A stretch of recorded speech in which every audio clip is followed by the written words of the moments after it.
The Niger Delta Development Commission as it is one of the several interventionist agencies established by successive governments in Nigeria.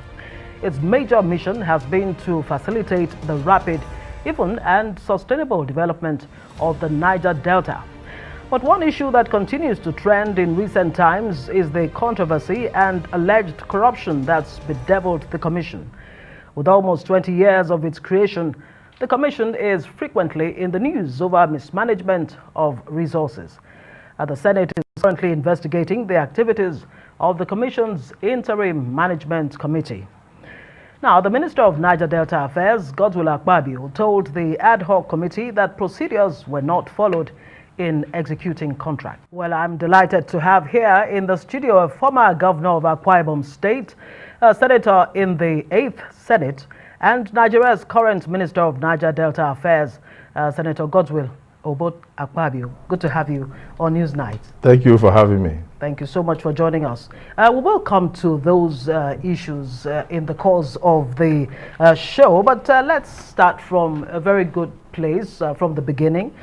You've been governor and, two-term governor, and you're presently the Minister for Niger Delta Affairs, having been senator in the 8th Assembly, just like I cited earlier. Now, what's the Niger Delta of your dream? Because so much has been put in place in terms of funding, in terms of interventionist agencies and all of that. And it seems the Niger Delta continues to be a basket case.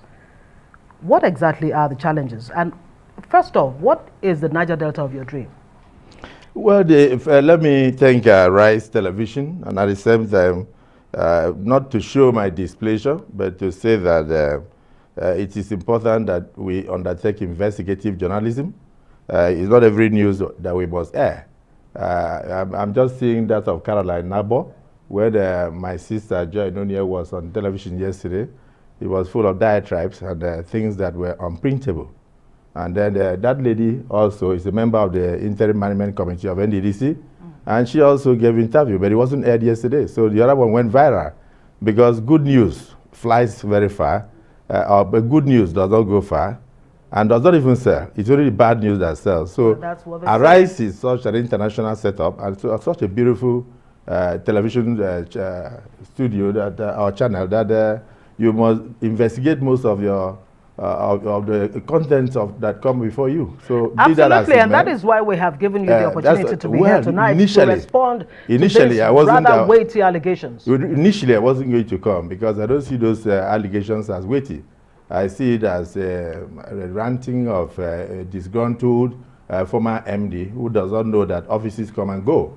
The Niger Delta of my dream, which is what you asked me, yes, will be the Niger Delta that Akpabio said experienced between 2007 and 2015.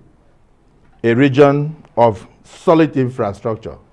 A region where when you want to build a 5-star infrastructure, you go with 5-star construction companies.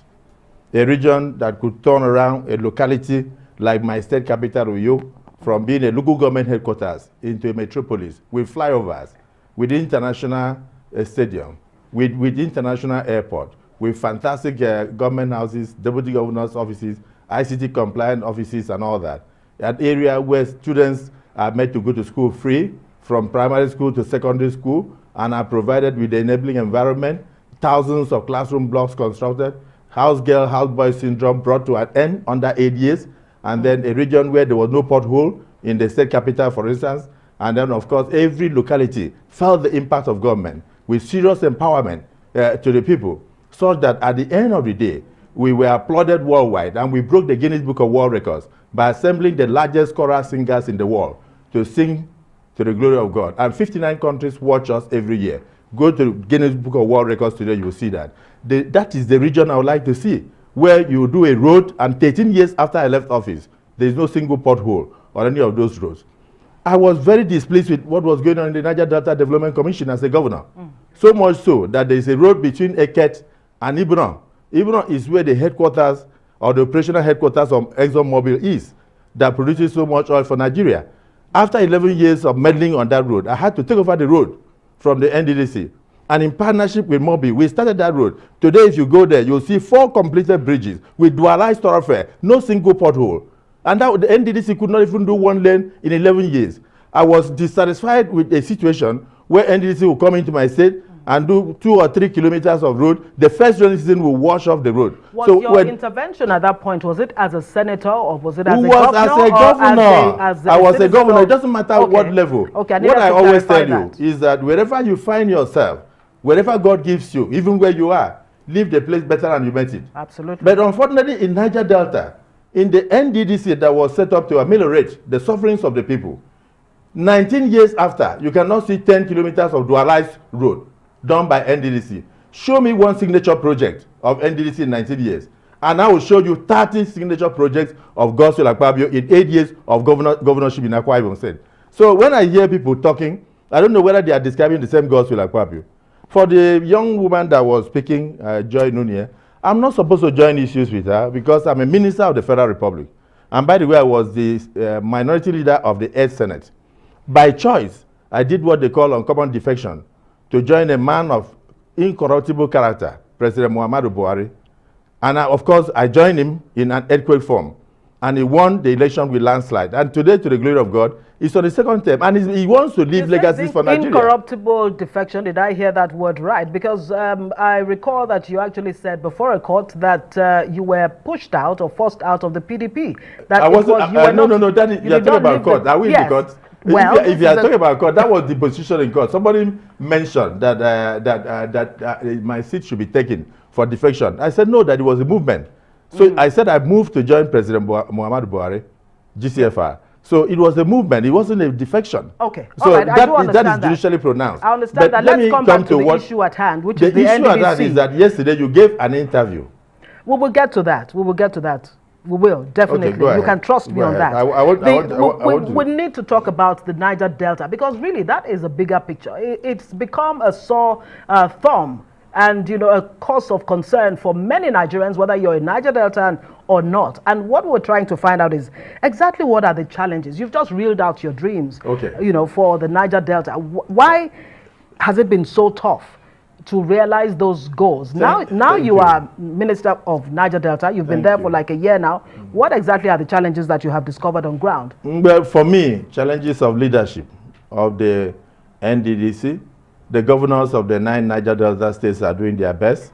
The NDDC is supposed to complement the efforts of the governors. But unfortunately, sometimes they duplicate what the governors are doing in order to siphon money. And so what I will say leadership. If we had the right leadership in the NDDC, things would have moved. And then, of course, the will of the federal government to ensure proper supervision. Now, if you see the rumble that is going on now, publication, blackmail, character assassination, you should ask me, is NDDC just existing today? No, it has been there for 19 years, 20 years. So why now? Why now? Suddenly you have a probe in the National Assembly, you have a probe in the Senate, you have people writing petitions, you have publications, you have people making,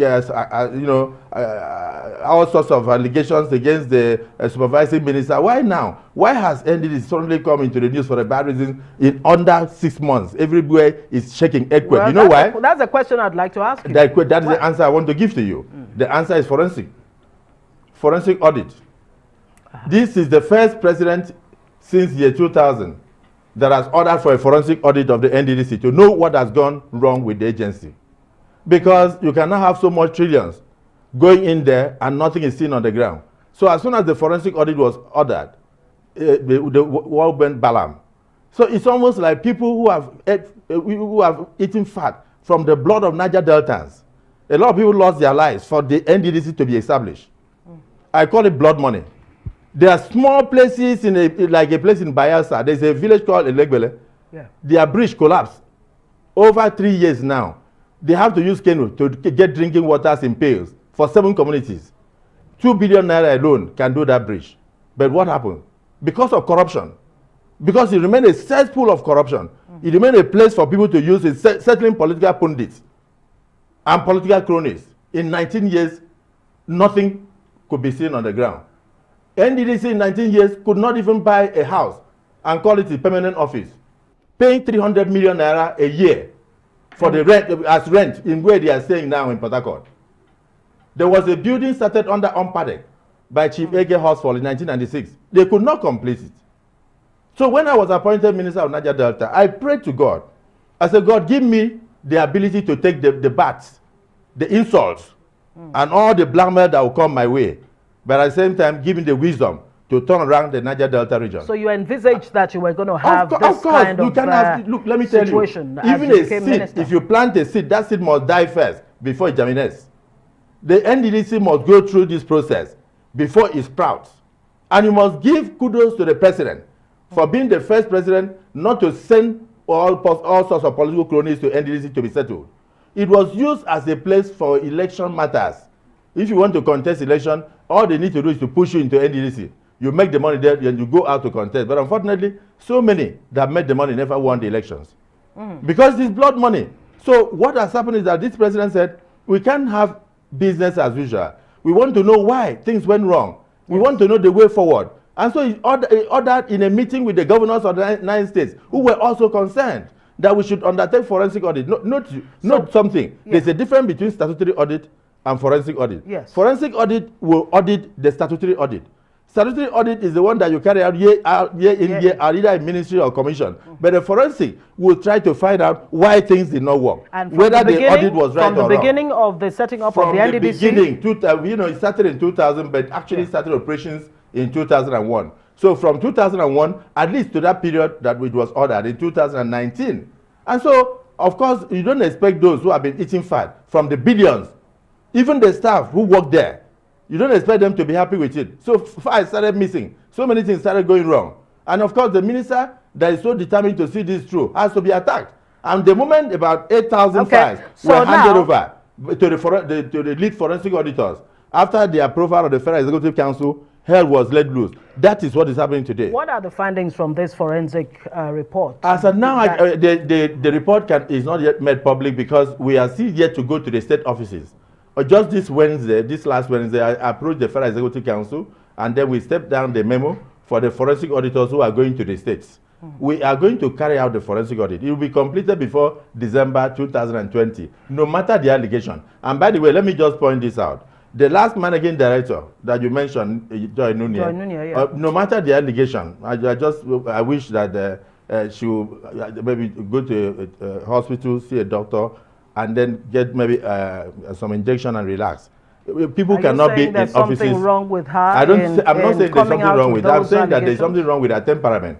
Okay. Because you don't need to ask me. You can ask about 4 other husbands that she married. So I want to tell you what happened. Let me, before we get to that, I will allow you, before we get to that, I need to bring this in. Like you rightly said, the NDDC has been around for like 20 years now. And you've just carried out this forensic report. We're going to wait for the outcome of that report. But every person who has been at the helm of affairs in this interventionist agencies, including the NDDC, Umpadek before that, and other interventionist agencies that were set up, the leaders of those agencies or the heads of those agencies actually came from within the Niger Delta itself, and not from, from the outside. Why is it that the same Niger Deltans themselves have not, or were not able to, meet the vision for which the NDDC and other interventionist agencies were set up? Let me say that the NDDC needs more funds than what they presently have. It's not that they did not try their best. I believe that they tried their best in their own way. But unfortunately, probably because of paucity of funds, they could not make any impact. But when we look at what the totality of what had gone in, we believe that if they were using the right contractors, and if they had love for the region, they would have done far, far, far better. I don't see why NDDC should exist in 19 years and worry to Sapele every year when there is rain, nobody can pass through. And then just 45 kilometers.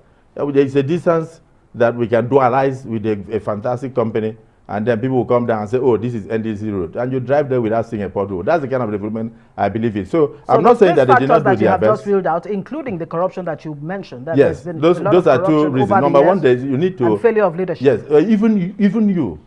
If you have children, if you don't love your children, you will not give them the best. Absolutely. So if you bring people who do not love the region, they will, instead of moving the region forward, they will move their pockets forward.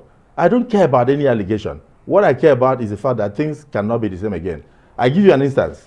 In less than 8 months in office, this president has moved the managing director and the other executive directors to the permanent office in Port Harcourt. 18 stories with another adjoining building of about 5, 6. Not totally finished, but over 96% completed. Under 8 months. That is the will. That's what we are talking about, political will. Yeah, but so, for an agency that you actually say that, you know, has a paucity of funds, that does not have enough funds, how much bearing really would that have on the lives of people of the Niger Delta? For the fact that I went into Akpabio and we didn't have all the funds, but the people experienced transformation, which was described by David McCrae, the then European ambassador, as transformation extraordinaire, which means uncommon transformation. I believe that with what we have in NDDC, we don't need to do everything. No regime can finish everything. I was just discussing with somebody before I came here, and I said, why I'm angry with what has happened in the NDDC is that if Peter, that took over from Jesus Christ in the Church of Christ, has stolen the pulpit, there will be no pope today in the Catholic Church. What has happened in the NDDC is that people go there, they attempt to steal the NDDC. And when you attempt to steal the NDDC, then it means that there will be no benefit for the people of Niger Delta. I have to explain this. It's not a personal thing. I'm not going to be there for long. But allow the accusations to come. Let us at least mention, I don't want to dwell on your last guest, but I want to just mention one reason.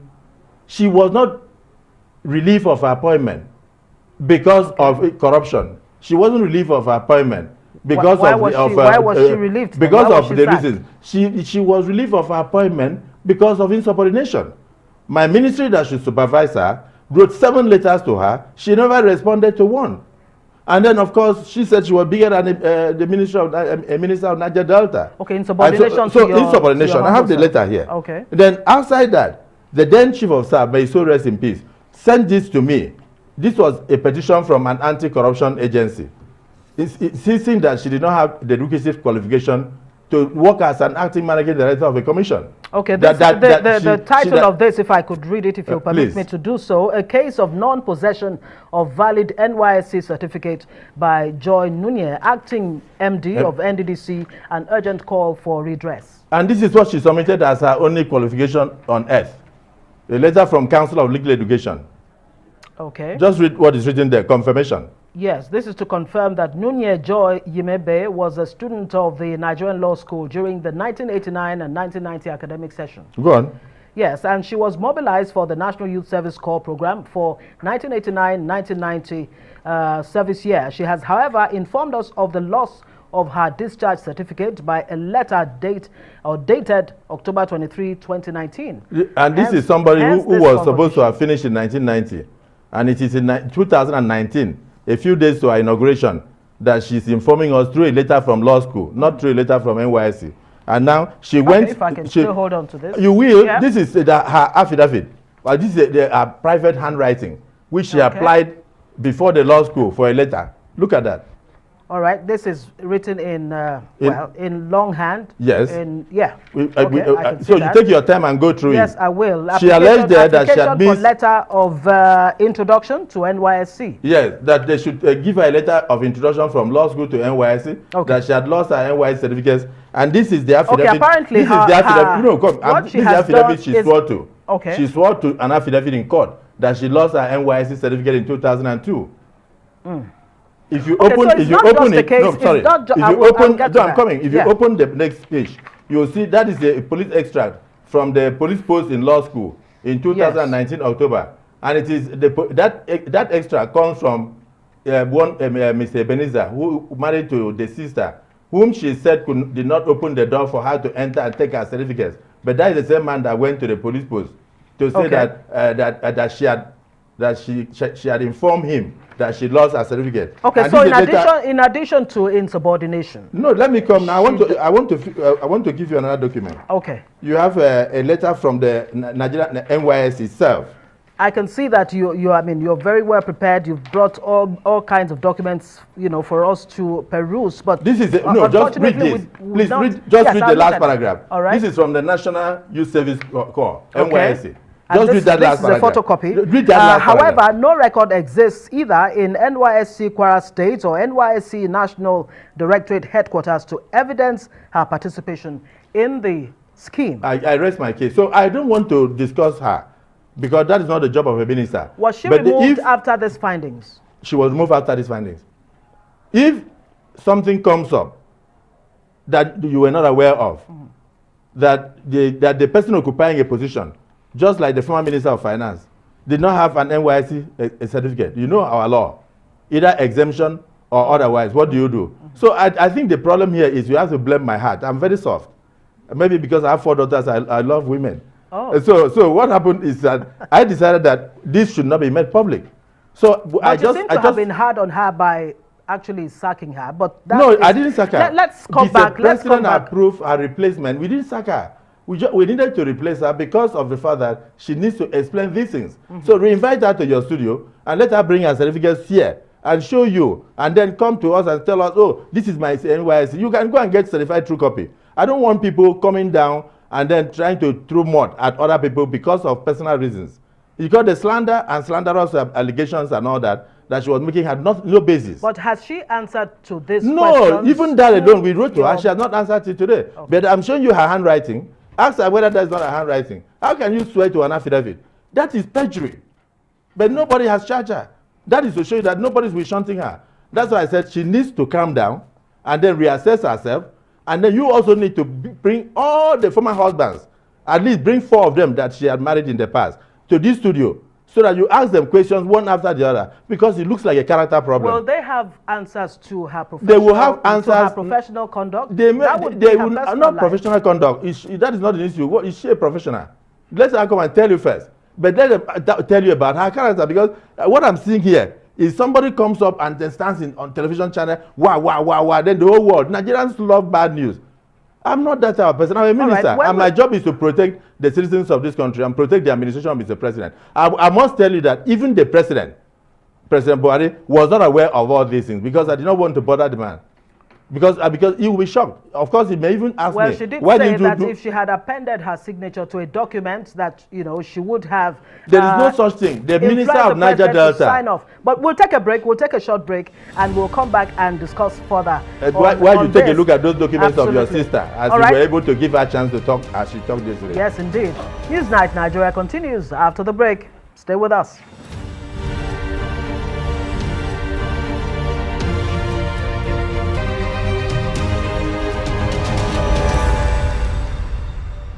Thanks for staying with us, everyone. You're watching Newsnight Nigeria here on Arise News. I am Ngozi Alibu in the capital, Abuja.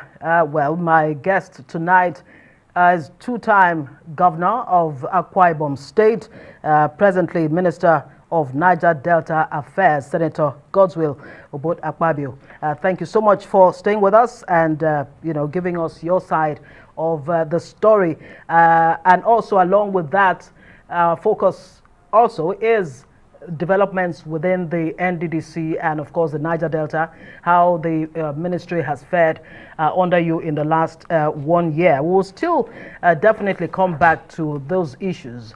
The lady in question, Joy Nunieh, the sacked acting managing director of the NDDC, came up with quite a number of allegations, weighty. Of course, you did say earlier that you wouldn't really regard those allegations as weighty, but you've been responding to some of that and you have revealed quite a number of things.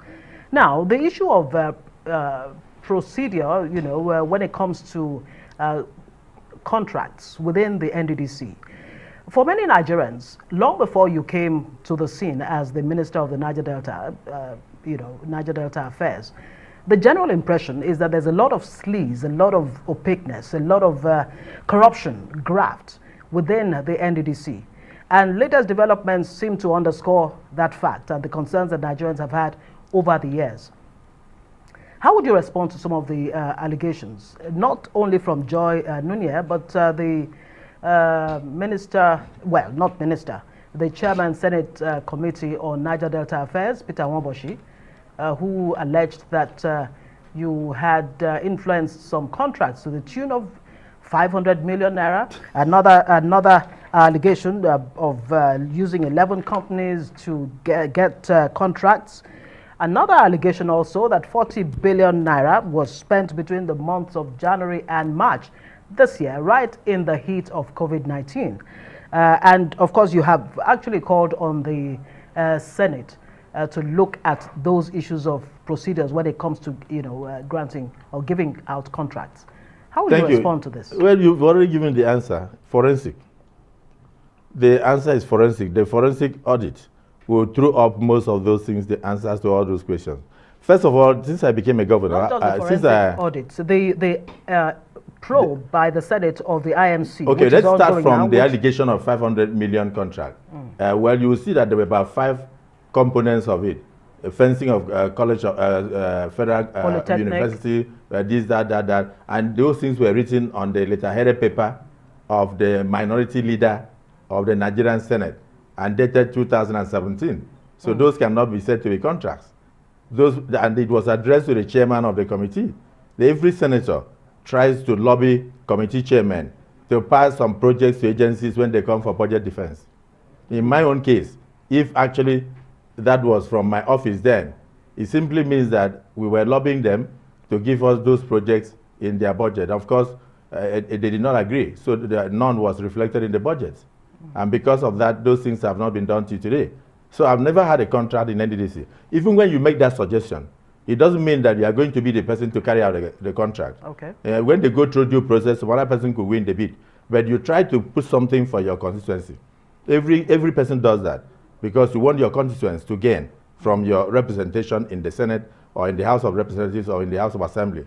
So those things were not contracts. As a senator, are you under pressure to actually go beyond the call of duty, which is to actually make laws, to want to please your constituents by actually having concrete, projects on ground that they can actually see instead of, referring to some law that you've been able to influence? And, but I will tell you that every senator, such pressure? Every senator, every House of Rep member is under pressure. The reason is because of the endemic poverty in the system.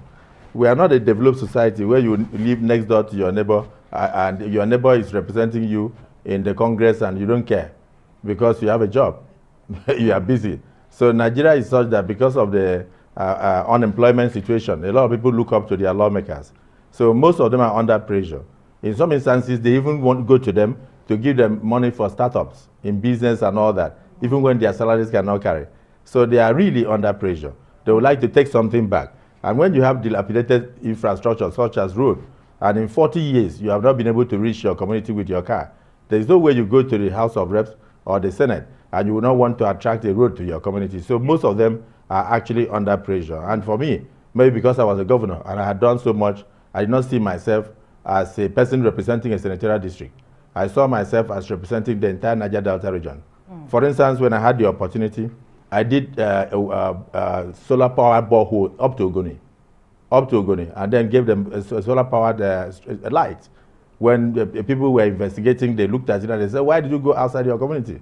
I gave medical equipment to AK Senatorial District, and I also made sure I gave them classroom blocks as constituency project in a place like Udumoko. I did the same thing for you. I gave them ambulance. I gave medical equipment worth hundreds of millions, and also made sure that in Ibiono, I built classroom blocks for them. Those areas are not from my senatorial district. So for me, as a former governor, I saw myself, and also a minority leader, I saw myself as representing the Niger Delta. So today, I would say that as Minister of Niger Delta, I would like to see a change. I would like to reverse the modus operandi of the Niger Delta region, of the Niger Delta, particularly through the NDDC. And it will start with the procurement process? That's the point. Okay. There's an allegation that she was making, I saw it on AIT, that he asked me in the car to go and sack the Northerner.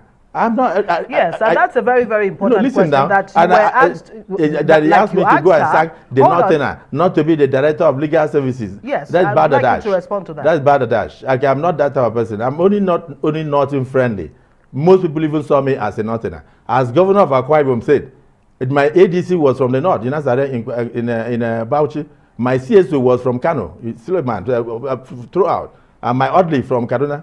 So I happened to be one person, because I was a senior prefect of Federal Government College in Port Harcourt. I happened to be the most northern-friendly governor from southern Nigeria. You go to Federal Polytechnic Gazaure, you go and see there where I built 280 bedroom hostel for them.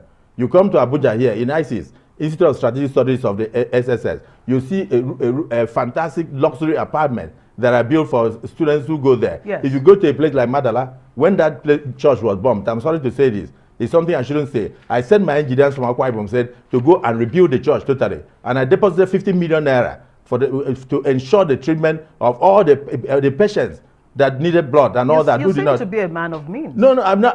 I did that through my state when I was a governor. And then I made sure over 5,000 Muslims went to the Holy Land in 8 years.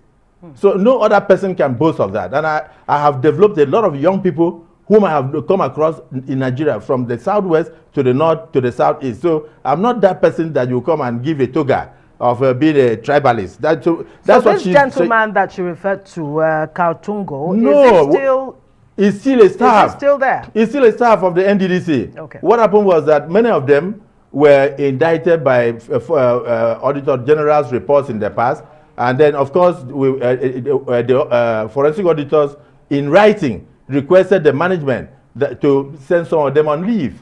So they said, okay, for the period of this audit, they can go on leave. And there are many, there are over 23 of them in number. Even from Akwa Ibom said, you have one Okeme, who was even director of what they call PMS, very powerful. He's also on leave. You have another one, but who was director of due process. Okay. He's also on leave. And so, sending those Akwa Ibom people on leave, am I a tribalist?